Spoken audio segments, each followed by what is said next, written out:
বাংলার জন্য ৬,০০০ টাকার ধামাকা ঘোষণা মোদী সরকারের। আপনারা নিশ্চয়ই ভাবছেন যে আদতেও ৬,০০০ টাকা করে পাওয়া যাবে নাকি। এই ৬,০০০ টাকার বিষয়টা কি, এই খবরে আপনাদেরকে বিস্তারিত জানাবো। 2026-এই পশ্চিমবঙ্গ সহ 5টি রাজ্য ও কেন্দ্রশাসিত অঞ্চলে বিধানসভা ভোট। আর ভোটমুখী বাংলার ক্ষমতা দখলের জন্য চেষ্টার কোনো কমতি রাখছে না গেরুয়া শিবির। প্রধানমন্ত্রী নরেন্দ্র মোদী থেকে শুরু করে কেন্দ্রীয় স্বরাষ্ট্রমন্ত্রী অমিত শাহ সকলেই বারবার প্রচারে ও কর্মসূচিতে আসছেন বাংলায়। এবার বাংলার কথা মাথায় রেখে ভোটের আগে বাংলার কৃষকদের জন্য বড় ঘোষণা করল কেন্দ্রের নরেন্দ্র মোদী সরকার। নয়াদিল্লিতে ক্যাবিনেট বৈঠকে সম্প্রতি সিদ্ধান্ত হয়েছে যে পাট চাষের সহায়ক মূল্য বৃদ্ধি করা হবে। পাটের ন্যূনতম সহায়ক মূল্য 5,925 টাকা প্রতি কুইন্টাল অনুমোদন করেছে মন্ত্রিসভা। 2026-27 বিপণন মরশুমের জন্য কাঁচা পাটের ন্যূনতম সহায়ক মূল্য বা এমএসপি 5,925 টাকা প্রতি কুইন্টাল অনুমোদন করেছে মন্ত্রিসভা। এই হচ্ছে সেই মন্ত্রিসভা যে অনুমোদিত যে বিষয়টি সেটা আপনাদের দেখাচ্ছি, অনুমোদন দিয়েছে। এবং পাটের দাম কুইন্টাল প্রতি সর্বোচ্চ করা হয়েছে এটি 5,925 টাকা, মানে প্রায় 6,000 টাকা। ঠিক এইখানেই আমরা বলার চেষ্টা করছি যে যারা পাট চাষি তাদের জন্য কিন্তু এটা একটা বড় লাভের একটা জায়গা। তার কারণ যে 2025-26 সালের তুলনায় প্রতি কুইন্টালে পাটের দাম বা ন্যূনতম সহায়ক মূল্য 275 টাকা বাড়ানো হয়েছে। এবং স্বাভাবিকভাবে মোদী সরকার এটিকে পশ্চিমবঙ্গ এবং অসম এই দুটি রাজ্যের ক্ষেত্রে একটা গুরুত্বপূর্ণ বিষয় বলেই মনে করছে। 2025-26 সালের তুলনায় প্রতি কুইন্টালে 275 টাকা বৃদ্ধি। বৈঠকে সিদ্ধান্ত হয়েছে কাঁচা পাটের অন্যান্য জাত এবং গ্রেডের জন্য এমএসপি কাঁচা পাটের এমএসপি TD3 এর উপর ভিত্তি করে নির্ধারণ করা হবে। সর্বভারতীয় গড় উৎপাদন খরচের চেয়ে 50% বেশি এমএসপি নির্ধারণের নীতি অনুসারে এই দাম বাড়ানোর ব্যাপারে সিদ্ধান্ত হয়েছে। 2014 সাল থেকে কাঁচা পাটের ন্যূনতম অর্থ 2.5 গুণ বৃদ্ধি করা হয়েছে, মানে 2.5 গুণ বৃদ্ধি করা হয়েছে। প্রতি কুইন্টালে 2,400 টাকা থেকে 5,925 টাকা করা হয়েছে। এবার এক নজরে দেখে নেওয়া যাক কাঁচা পাট চাষিদের মোট এমএসপির পরিমাণ।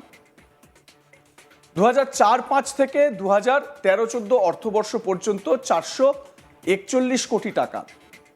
2014-15 থেকে 2025-26 অর্থবর্ষ পর্যন্ত 1,342 কোটি টাকা তিনবার। তারপরে ভারতের জুট কর্পোরেশন মূল্য সহায়তা কার্যক্রম পরিচালনা করবে। যদি কোনো ক্ষতি হয় তাহলে তা কেন্দ্রীয় সরকার দ্বারা পরিশোধ করা হবে।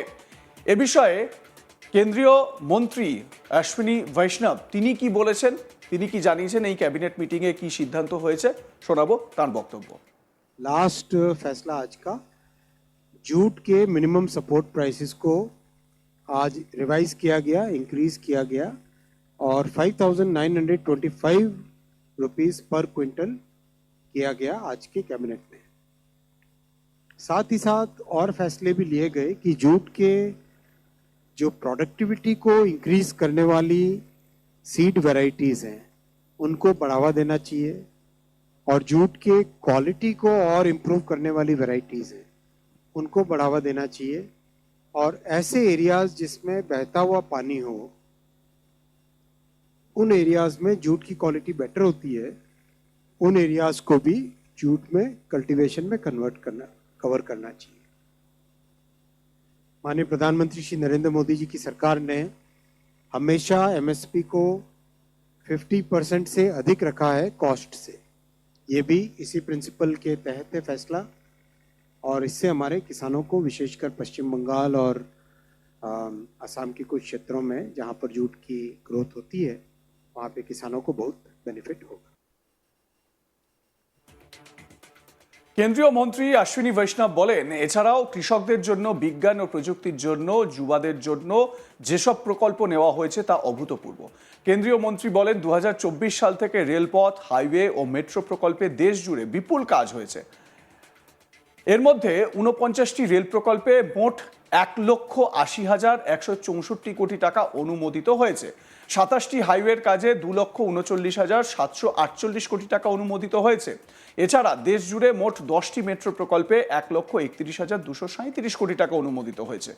অশ্বিনী বৈষ্ণব জানান 2024 সালের জুন থেকে মন্ত্রিসভার সিদ্ধান্ত অনুযায়ী বিদ্যুৎ, স্মার্ট সিটি ও আবাসনের ক্ষেত্রেও ব্যাপক উন্নয়ন হয়েছে, যার মধ্যে 3টি জলবিদ্যুৎ প্রকল্পে 28,432 কোটি টাকার বাজেটে সহায়তা মিলেছে। এছাড়া 12টি শিল্প স্মার্ট শহরের জন্য 28,602 কোটি টাকা বরাদ্দ হয়েছে। এছাড়া প্রধানমন্ত্রী আবাস যোজনায় মোট 5,36,137 কোটি টাকা দেওয়া হয়েছে। সব মিলিয়ে 2024 জুন থেকে অনুমোদিত মোট পরিকাঠামো প্রকল্প 13 লক্ষ কোটি টাকার।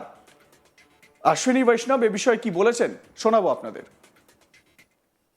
ओवरऑल साथियों, जिस तरह से इंफ्रास्ट्रक्चर में किसानों के लिए, युवाओं के लिए, साइंस एंड टेक्नोलॉजी के लिए जो फैसले लिए गए हैं वो अभूतपूर्व है। इंफ्रा के फैसलों की समरी आपके सामने है।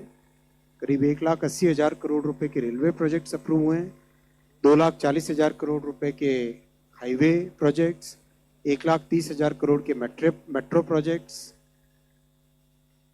और 9,000 करोड़ के एयरपोर्ट प्रोजेक्ट्स, शिपिंग में और पोर्ट में 1,45,000 करोड़ के, रोपवेज में 6,000 करोड़ के, हाइड्रो पावर में 28,000 करोड़ रुपीस के, इंडस्ट्रियल सिटीज में 28,000 करोड़ रुपीस के, प्रधानमंत्री आवास योजना में 5,36,000 करोड़।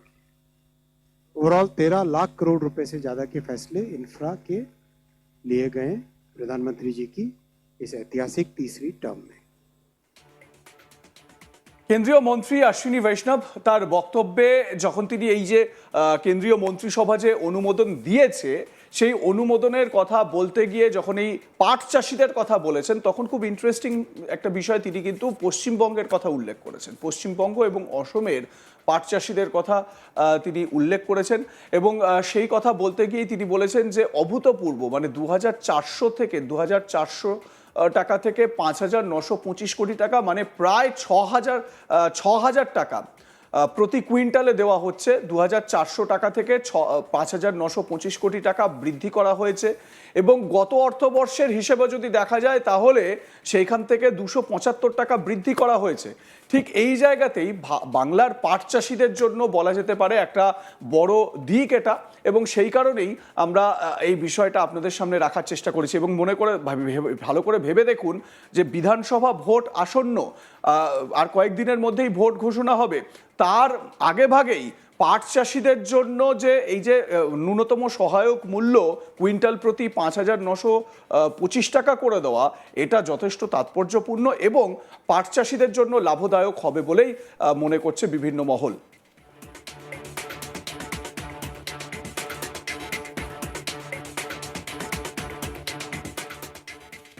লাইক, কমেন্ট, শেয়ার করতে ভুলবেন না। দেখতে থাকুন আজ তাক বাংলা। সাবস্ক্রাইব করুন আমাদের ইউটিউব চ্যানেলটি, বেল আইকন প্রেস করুন নোটিফিকেশন পেতে।